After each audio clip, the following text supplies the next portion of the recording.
raha nisy ny olokendry za mendrika atao fakapanay pirinonykendry za niezaka nanohatry ny fatsorapoky mihitsy no nininao ararotiny vita ka lefitsikinao lay fihetsikao zay modimodiny rafiravaka ny fity meko anao volamena ty anao tamy fo madio tsy mba nijerikilemy nefa tsy nasinao dikany anao sy doka tamy volany ny fiakanjo sy ny dikany nefa tsy hainao kory ny ditrany fa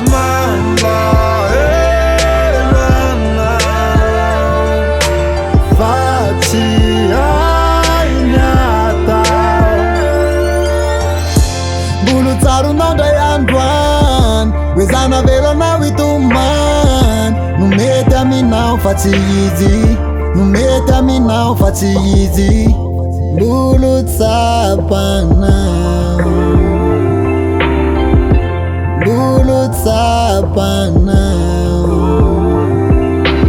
mamikony akondry voninahitro any tantely taminao fokony tody fa ny tsara tsy anao rehetra mirary soa iriko tokatrany lavatra raha mifanohatra amizay de zao ny anany mba afatra hoe kirotina feny sy misy tamizay anao noho ny krisy tianakory fa nisisika anjaranao no sisy adininao hoe ny tsara tsy lany fa ny tena tsara teny manaja ny eo an-tanana ihany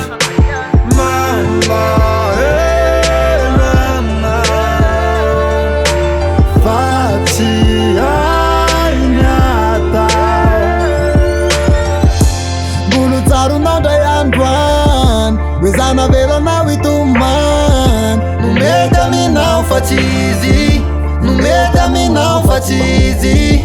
bolo tsapanao bolo tsapanao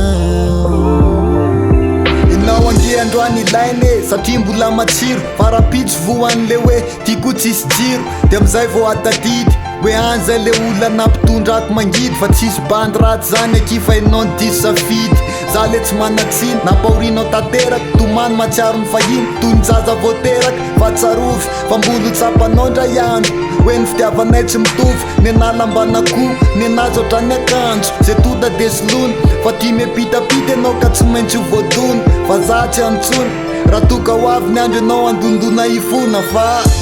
bolo tsaronao ndray androany hoe zana velanao itomany no mety aminao fa tsy izy no mety aminao fa tsy izy